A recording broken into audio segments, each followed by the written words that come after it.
હાલો મિત્રો, આજે આપણે એસએસસી એટલે સિનિયર સાયન્ટિફિક આસિસ્ટન્ટની જે એક્ઝામ આવવાની છે એમાં ઘણા વિદ્યાર્થી મિત્રો બુક લિસ્ટ વિશે માહિતી મેળવતા હતા કે કઈ જગ્યાએથી વાંચવું. તો તેના માટે એક આ બુક લિસ્ટ છે. અહીંયા મેં મારી નોટ્સ પણ બનાવેલી છે અને કઈ કઈ બુકમાંથી મેં લખેલું છે એ પણ હું તમને જણાવીશ. કઈ કઈ ઓનલાઈન જે છે પ્લેટફોર્મ તેમાંથી મેં લખેલું છે અને બીજી ઓથેન્ટિક બુક છે તો તે પણ હું તમને અહીંયા આગળ વિડીયોમાં બતાવીશ. બધા સિલેબસના ટોપિક જે છે એ ચેપ્ટર વાઇઝ તમને જણાવી દઈશ કે આ ચેપ્ટર આ બુકમાંથી અથવા આ જગ્યાએથી મેં લખેલું છે અથવા ચેક કરીને બધી વાંચેલું છે. અહીંયા હું તમને પહેલા સિલેબસ જે વિદ્યાર્થી મિત્રો પાસે ન હોય તો ખાસ કરીને સિલેબસ ડાઉનલોડ કરીને પ્રિન્ટ કઢાવી લેજો, જેથી કરીને ટીક માર્ક તમે કરી શકો. અહીંયા મેં ગુજરાતી ઇંગ્લિશમાં બંનેમાં સિલેબસ ડાઉનલોડ કરેલો છે, કારણ કે અમુક ટોપિક ગુજરાતીમાં સરળ રીતના મળી જશે, અમુક ટોપિક ઇંગ્લિશમાં. અહીંયા પહેલા જે આપણે સિલેબસ જે સબ્જેક્ટ વાઇઝ છે એનો 120 માર્કનું તમને ખાસ કરીને જણાવી દઉં. 1 થી 14 જેટલા ચેપ્ટરો અહીંયા આપેલા છે ટોટલ. તમે જોઈ શકો છો સિલેબસમાં 1 થી 14 જેટલા ચેપ્ટરો આપેલા છે. તો કયા ચેપ્ટર જે છે એ કઈ કઈ બુકમાંથી મેં લખેલા છે તેની પણ માહિતી તમને જણાવી દઉં. પહેલા અહીંયા જે સબ્જેક્ટ છે પહેલા નંબરનો ટોપિક વેસ્ટ વોટર સેમ્પલિંગ માટેનો, તો તેના માટે મેં એક નોટ્સ બનાવેલી છે 3 બુક્સ. તો તે હું તમને આગળ જણાવી દઉં કે કઈ કઈ રીતના મેં બનાવેલી છે. અહીંયા તમે જોઈ શકો છો આવી રીતના મેં બુક બનાવેલી છે ટોપિક વાઇઝ અને પેજ નંબર સાઇટ મેં લખેલા છે. અહીંયા તમને એક બે ટોપિક પણ બતાવું તમને ખ્યાલ આવે. અહીંયા પહેલો ટોપિક છે એના મેં ટોપિક વાઇઝ અને અંદર ડિટેલમાં બધી માહિતી લખેલી છે. આવી રીતના તમે પણ નોટ્સ બનાવી શકો છો. અલગ અલગ જે ટોપિક છે એની બધાની મેં આવી રીતના નોટ્સ બનાવેલી છે. અહીંયા તમે જોઈ શકો બીજા નંબર ચેપ્ટર ચાલુ થાય છે, એમાં પીએચનો ટોપિક છે પહેલા, તો તેના વિશે બધી માહિતી લખેલી છે. પછી એસિડિકતા વિશેની માહિતી લખેલી છે બધી. પછી આલ્કલીટની વિશે માહિતી લખેલી છે. પછી તમે જોઈ શકો હાર્ડનેસ વિશે માહિતી લખેલી છે. આવી રીતના દરેક ટોપિક મેં લખેલા છે. અને આવી રીતના એક આ બીજો ચેપ્ટર માટેની એક આ બુક છે. પછી અહીંયા ત્રીજું ચોથું એ બધા ચેપ્ટરની પણ મેં અલગથી બુક બનાવેલી છે. તમે જોઈ શકો બીજું ચેપ્ટર આ બુકમાં પૂરું થાય છે, બીજી બુકમાં 10મું ચેપ્ટર, ચોથું ચેપ્ટર, 5મું ચેપ્ટર, ત્રીજું ચેપ્ટર, આ બધા ચેપ્ટર આ બુકમાં કવર થઈ જાય છે. કારણ કે આ બધા ચેપ્ટર એવા છે જે આપણે પર્યાવરણને લગતા અલગ છે અને કેમેસ્ટ્રીને બંનેથી અલગ ચેપ્ટર છે, એ માટે મેં એની અલગથી નોટ્સ બનાવેલી છે. અહીંયા તમને જણાવી દો કયા કયા છે. તો કે પહેલું, બીજું, ત્રીજું, ચોથું, 5મું, 6ઠું અને 7મું આ એટલા ટોપિક છે. અને 10મું નંબર આ ટોપિક એવા છે જે આપણે કેમેસ્ટ્રીને લગતા પણ નથી અને એન્વાયરમેન્ટને લગતા પણ નથી, એટલે એના માટેની મેં અલગથી આ 3 બુક બનાવી છે. એમાં આ બધા ચેપ્ટર મેં કવર કરેલા છે. મેં તમને જે બતાવી એ બધા બુકમાં. અહીંયા તમે જોઈ શકો ત્રીજાની બુકમાં બધી ક્રોમેટોગ્રાફી અને સ્પેક્ટ્રોસ્કોપી મેં બધી લખેલી છે, જે તમે જોઈ શકો છો. બધી આવી રીતના અલગ અલગ ટોપિક મેં આ બુકમાં લખેલા છે. આવી રીતે મેં નોટ્સ બનાવી છે. તો આવી રીતના તમે નોટ્સ બનાવી શકો છો. હવે આ નોટ્સ મેં એક યુટ્યુબ પ્લેટફોર્મ છે એમાંથી લખીને બનાવેલી છે. પછી એક મારી પાસે પીડીએફ હતી એમાંથી મેં લખીને બનાવેલી છે. અને બીજી એક ઓથેન્ટિક બુક, તો એ તમને જણાવી દઉં. મારી પાસે અમુક આ બુકો છે, જેમ કે એન્વાયરમેન્ટ પોલ્યુશન છે, પી નારાયણની બુક છે પ્રિન્સિપલ એનાલિસિસ એન્ડ કંટ્રોલ, આ બુકમાંથી મેં લખેલું છે. અહીંયા તમે જોઈ શકો છો અમુક ટોપિક જે છે એ મહત્વના હોય છે, સેમ્પલિંગ મેથડના અને ક્રોમેટોગ્રાફી અને પોલ્યુશન, એ બધું હું આમાંથી રીડ કરું છું. તમે જોઈ શકો છો કઈ રીતના એર પોલ્યુશન એ બધું આમાં આપેલું છે, સારું એવું માહિતી આપેલી છે. તો એ બધું હું આમાંથી રીડ કરું છું, આ બધી બુકમાંથી. આમાંથી મેં અમુક નોટ્સ પણ બનાવેલી છે, એમાંથી છે. બીજું એક આમાં પણ એક મહત્વના ચેપ્ટરો અમુક આપેલા છે, એ પણ તમને બતાવું એટલે તમને ખ્યાલ આવે. આવી રીતના અહીં એન્વાયરમેન્ટ આપેલું છે, બધી 3 એન્વાયરમેન્ટ અહીંયા માહિતી આપેલી છે. અને એક તો બધા આ બુકમાં આપેલા છે, એ મેં આમાંથી કરેલા છે. અને બીજું તો કે હવે જે બીજા ટોપિક છે 8મા નંબર ચેપ્ટર ધોરણ 11 અને 12ની ટેક્સ્ટ બુક તમારે કરી લેવાની, કેમેસ્ટ્રીની આ બધી ટેક્સ્ટ બુક છે. આમાં તમને બેઝિક માહિતી બધી ખ્યાલ આવી જશે. આ તમે કરી શકો છો, કારણ કે આમાં તમારે બેઝિક બધી માહિતી જે છે કેમેસ્ટ્રીની એ બધી તમે રીડ કરી શકો છો, જેથી કરીને બેઝિક ક્વેશ્ચન પૂછાય તો પણ તમને આવડી જાય. 11-12 ધોરણની કેમેસ્ટ્રીમાંથી તમે 8મું ચેપ્ટર કરી શકો છો, એટલે બેઝિક માહિતી બધી તમારી કવર થઈ જશે. હવે 9મું ચેપ્ટર મેં તમને બતાવી દીધું, જે છે 3 વાયુ પ્રદૂષણ વાળું જે છે એ પાણી અને જમીન પ્રદૂષણ, આ બધી માહિતી મેં તમને બતાવી એ બુકમાંથી. અને બીજી એક મારી પાસે બુક છે, એ વિદ્યાલયની બુક છે, એ હું તમને બતાવું.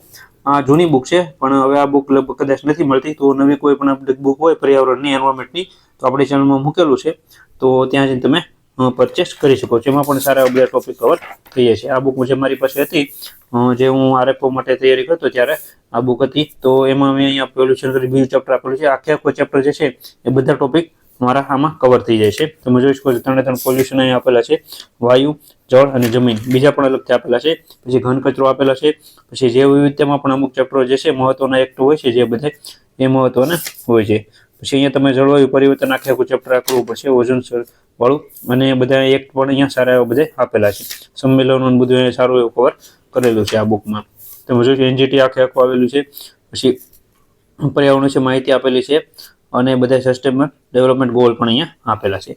આવી રીતના હું આ બુકમાંથી કરું છું. તમે કોઈ પણ બુકમાંથી રીડ કરી શકો. તમારી પાસે જો કોઈ પણ બુક ના હોય તો નીચે કોમેન્ટ જણાવજો, તો એ બુકનો પણ હું રિવ્યૂ લાવવાની પૂરેપૂરી કોશિશ કરી. અથવા આપણે જીપીએસસી બુક લિસ્ટમાં એન્વાયરમેન્ટનો વિષય માટેની મેં બુક રિવ્યૂ કરેલા છે, તો એમાં લેટેસ્ટ બુકનો કરેલો છે 2025માં, તો એ તમે જોઈ શકો છો.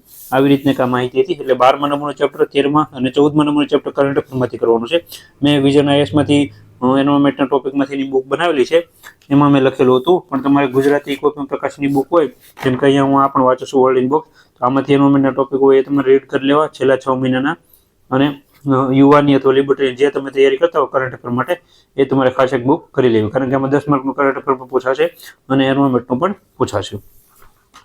હવે આવી રીતના મેં વાત કરી, જેમાં કેમિસ્ટ્રીનું આપણે આવી ગયું છે, પર્યાવરણનું આવી ગયું છે, અને સબ્જેક્ટનું જે 120 માર્કનું ટોટલ છે એ બધું આવી ગયું છે. હવે એક 60 માર્કનું જે છે એ તમને જણાવી દઉં, તો કે ગણિત માટે નીરજ ભુવાચરની બુક સારી છે.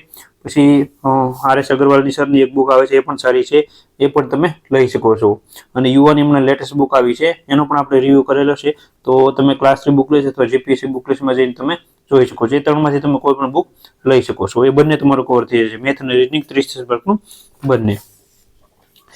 બધા માટે કોઈ પણ ક્લાસ 3ની બુક તમે લઈ લો, ઇનફ છે. યુવાની લો, કાજી સરની લો, વિકલ્પ કોટવા સરની લો, કોઈ પણ એક લઈ શકો છો. તમારી પાસે કોઈ પણ એક બુક હોય એમાંથી તમારે રીડ કરવું. કરંટ અફેરની મેં તમને વાત કરી 10 માર્કનું, એ તમે કોઈ પણ મેગેઝિન 6 મહિનાની તમારે કરી લેવાની, એટલે તમારું કવર થઈ જાય. હવે ગુજરાતી અને અંગ્રેજી કોમ્પ્રિહેન્શન માટે એવું હોય છે કે ફકરો આપેલો હોય છે, એમાંથી 5 સવાલના જવાબ આપવાના હોય છે. તો એ તમે ચેટ જીપીટીમાંથી તમે જાતે પણ કોઈ પણ ટોપિક લખી અને વાંચી શકો છો, કારણ કે ફિક્સ હોતું નથી કયો ટોપિક છે, એ ટોપિક કેવો પૂછાય છે, તમે એ સમયે કેટલો સમજો છો એ પ્રમાણે તમારે જવાબ આપવાના હોય છે. ખાસ કરીને શીર્ષક જે આવે છે ફકરાનું, એ ખાસ તમારે યાદ રાખી લેવું, અથવા કઈ રીતના તમે સાચું લખી શકો છો, ટીક માર્ક કરી શકો છો, એ ખાસ કરીને ધ્યાનમાં રાખવું. બીજું કોઈ પણ પ્રકાશનની પણ ઘણી બધી બુકો આવે છે, જેમાં અત્યારે અંગ્રેજી કોમ્પ્રિહેન્શન આપેલું હોય છે ગુજરાતી. તો બુક સારથી પબ્લિકેશનની પણ 1-2 બુક આવી હતી જ્યારે કોન્સ્ટેબલની એક્ઝામ હતી ત્યારે, તો એ બુક જો મળતી હોય તો એના પણ આપણે રિવ્યૂ કરેલો છે, કારણ કે એમાં ગુજરાતી અને અંગ્રેજી કોમ્પ્રિહેન્શન અલગ અલગ આખી બુક બનાવવામાં આવી હતી. તો આવી રીતના એક આ બુક લિસ્ટ વિશે માહિતી હતી. ઘણા વિદ્યાર્થી મિત્રો કહેતા હતા કે એસએસસીનું બુક લિસ્ટ, તો અહીંયા મેં આવી રીતના મારું બુક લિસ્ટ બનાવેલું છે, એ મેં તમને અહીંયા બતાવ્યું. બીજા કાંઈ પણ પ્રશ્નો હોય નીચે કોમેન્ટમાં જણાવજો. અને બીજી એક આ એક્ઝામ પણ હતી, એક લેવાયેલી હતી 300 નંબરની સિનિયર સાયન્ટિફિક અસિસ્ટન્ટની હતી, દિવ્યાંગ વિદ્યાર્થીઓ મિત્રો માટે. તો એનું પણ પેપર હતું, એનું પણ મેં અહીંયા લખેલું છે, જેથી કરીને આપણને ખ્યાલ આવે કે કેવા સવાલો પૂછાય છે. અને અહીંયા કાંઈ અપડેટ હોય તો હું આ સવાલમાં જ અપડેટ કરતો હોય, તમે જોઈ શકો છો કેવા પ્રશ્નો પરીક્ષામાં પૂછાયેલા છે. બેઝિક ક્વેશ્ચન મેં કીધું હતું ને, સોડિયમને ટૂંકમાં સંજ્ઞાઓ યાદ રાખે, સોડિયમ કીધેલું તો કઈ સંજ્ઞા છે, એવી રીતના પૂછાય છે.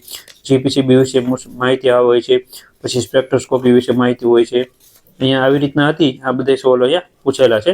તો ખાસ કરીને આવું એક પેપર નીકળે છે આપણું, તો એના વિશે માહિતી હતી. અને આવું પેપર પણ તમે ડાઉનલોડ કરી લેજો, અને જો ન હોય તો મને કહેજો, આપણે પીડીએફ બનાવી તમને ટેલિગ્રામમાં હું મૂકી આપીશ. અને બીજી ઘણી પણ મેં આવી રીતના ઝેરોક્ષ કાઢેલી છે અલગ અલગ બુકમાંથી.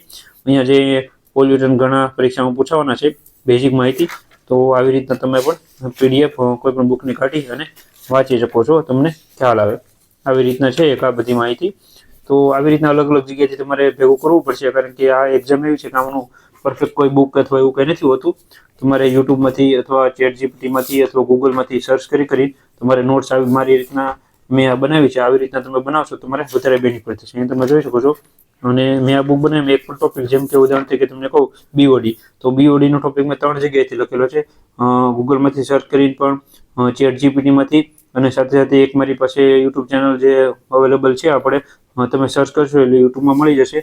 કારણ કે હું એનું કોઈનું નામ અહીં લેવા નથી માગતો, કારણ કે આપણે કોઈનું એવું પરફેક્ટ નથી કહેતો કે આજનું વાંચો, તમને જે અનુકૂળ લાગતો હોય એમાંથી તમે રીડ કરી શકો છો. 11-12 ધોરણની કેમિસ્ટ્રીની બુક, કરંટ અફેર માટે કોઈ પણ મેગેઝિન, અને એન્વાયરમેન્ટ માટે કોઈ પણ એક બુક તમે લઈ શકો છો. મારી પાસે આ બુક છે જૂની, તો આમાંથી જ ઘણું ખરું બધું કવર થઈ ગયું છે બધા ટોપિક.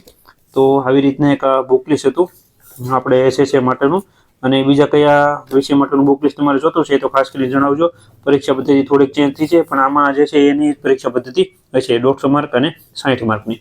એટલે આવી રીતના એક માહિતી હતી બુક લિસ્ટ. વિડીયો ગમે તો લાઈક કરી આપજો, ચેનલમાં ન હોય તો સબસ્ક્રાઈબ કરી આપજો. તમારા મિત્રોને પણ આ વિડીયો શેર કરવા વિનંતી, જેથી કરીને તેને પણ માહિતી મળતી રહે. Thank you.